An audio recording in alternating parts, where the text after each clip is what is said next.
Hey guys, now you may not know this, but your home's indoor air can be 2 to 5 times more polluted than the outdoor air.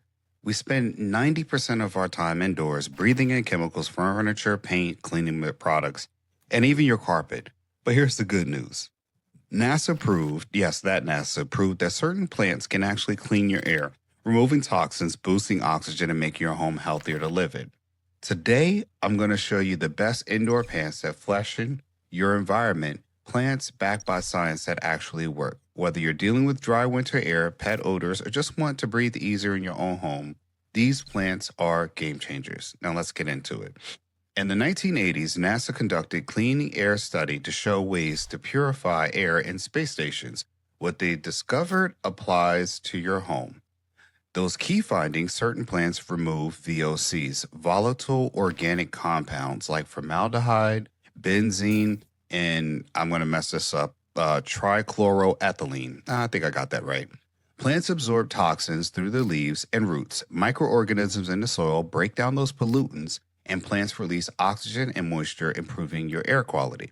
Now, reality check. Let's be real, because I know you're going to say, Phil, you did other videos saying the same thing. You need a lot of plants to significantly purify a whole house. Even 2 to 3 plants per room make a measurable difference in air quality and humidity. More importantly, they add a life to your space and create a healthier environment psychologically and physically. Now, here's what you're breathing in right now: formaldehyde from your furniture, plywood, fabrics, and other paper products. Benzene from tobacco smoke, like me, where you have neighbors that smoke, gasoline, inks, synthetic fibers, and trichloroethylene from dry cleaning adhesives and paint removers, xylene and toluene from paints, nail polish, adhesives, and these aren't scare tactics. These are just everyday chemicals in our normal homes, whether you rent or you own home. The EPA list of indoor quality as top environmental health concerns. The plants are covering today target those specific toxins. Now, let's get into them. Number one, snake plant. You guys may have heard this. This is called your mother-in-law's tongue. Why it's perfect for homeowners is it removes formaldehyde, benzene, xylene, and toluene, releases oxygen at night, and most plants do this during the day. This is great for bedrooms, nearly impossible to kill, thrives on neglect, low light tolerant, and needs water only every 2 to 3 weeks. Here's a pet warning though. It is toxic to cats and dogs if they eat it. They cost about $10 to $30 depending on the size. The best placement again is in bedrooms, bathrooms, and low lit corners. So this is your ultimate beginner plant. If you kill this one, stick to fake plants, okay? Now, number two, a spider plant. Why homeowners love it. It removes formaldehyde and xylene. It's very safe for pets. It's non-toxic to cats and dogs. They produce baby plants so you can propagate, which means start them up again and spread them around your house. They handle in low, bright, or indirect light, and they're forgiving if you forget to water them. They cost about $8 to $20, and the best thing about them is that you can cut a piece off and start it somewhere else. They usually are placed in hanging baskets, shelves, and anywhere with indirect sunlight. Now, brown tips mean there's too much fluoride or chlorine in your tap water, so use filter water and let that tap water sit overnight before watering. So this is a perfect plant for this is a perfect plant for pet owners who want cleaner air without toxic risks. There, I said it. I'm leaving the mess ups in here so y'all know it's really me talking. All right, now put plant number three. These are pothos, also called devil's ivy. And why it's a top pick? It removes formaldehyde, benzene, and xylene. It grows in water or soil. It trails beautifully from the shelves and are hanging baskets and thrives in low light. They're super easy to propagate. You cut a stem, put it in water, and you've got a whole new plant.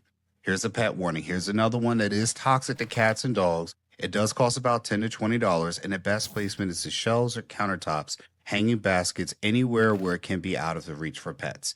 And it's a cascading greenery. This plant looks expensive and intentional, but it costs $10 to $20 and requires almost no effort.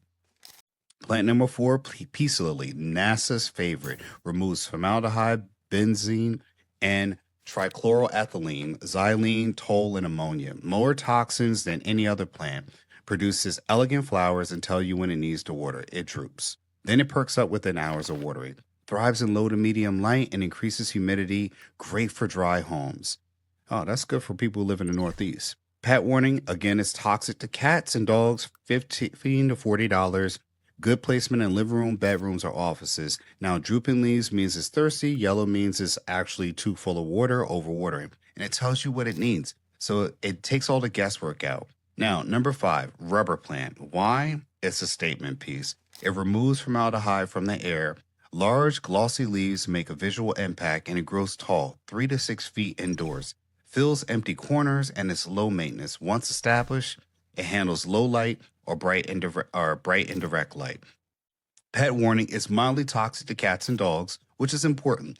$26 depending on the size. The best placement is in living room corners, entryways, or next to windows. This is a plant to transform a room. It's big, bold, and looks way more expensive than it is. Number 6, aloe vera, dual purpose plant. Removes formaldehyde and benzene, and it gets inside. The gel inside treats those burns, cuts, and skin irritation. You need bright and direct light, and it does well on windowsills. Water only when the soil becomes completely dry. Now, it can cause a stomach upset in cats and dogs. It costs about $10 to $25. The best placement again is in kitchen windowsills, bathrooms with windows. And if you break off a leaf, you got a natural first aid or for kitchen burns or sunburns. This plant earns its keep, and most of these plants do well in low to medium indirect light. Here's how to tell. Low light is no direct sun.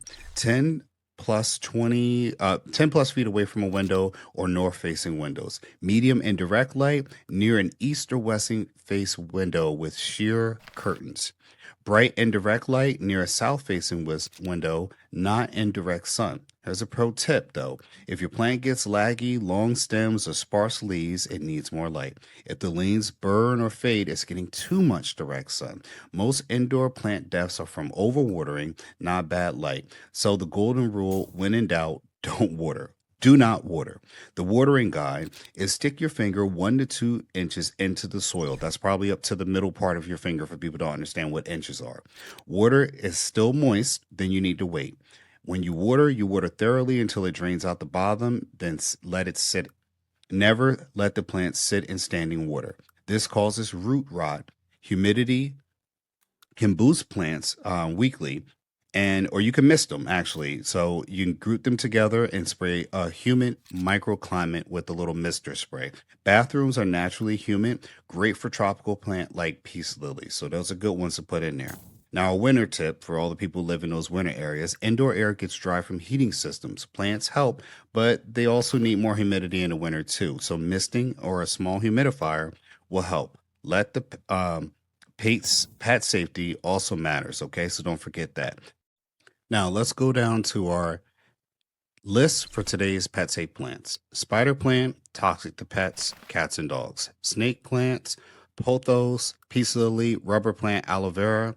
Now, let's remember, keep those plants in spaces where the pets can't reach. High shelves, hanging baskets. You want to make sure that you keep them out of the reach of pets or use sprays that deter your pets from getting them all together. So let's recap the best indoor plants for air purifying. Snake plant, oxygen at night, low maintenance. Spider plant, pet safe, easy propagation.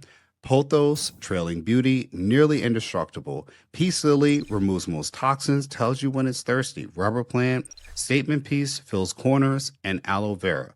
Dual purpose, natural first aid, and start with 2 to 3 plants per room, and you'll notice better air quality, higher humidity, and a healthier home environment. Now, which one are you adding to the list? We're going to drop a comment, and next week we're covering mosquito repelling plants for your outdoor space. Hit subscribe so you don't miss a thing, and make sure that notification bell is on because sometimes YouTube unsubscribes people from the channel for no reason. Also, I will have Amazon links below in the description section so that way you can buy things that I talked about. Some of the plants will be on that description section.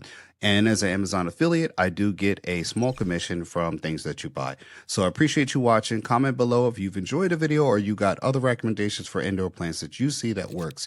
I'm Phil Davis. Thanks for watching, and I'll see you in the next one. Peace.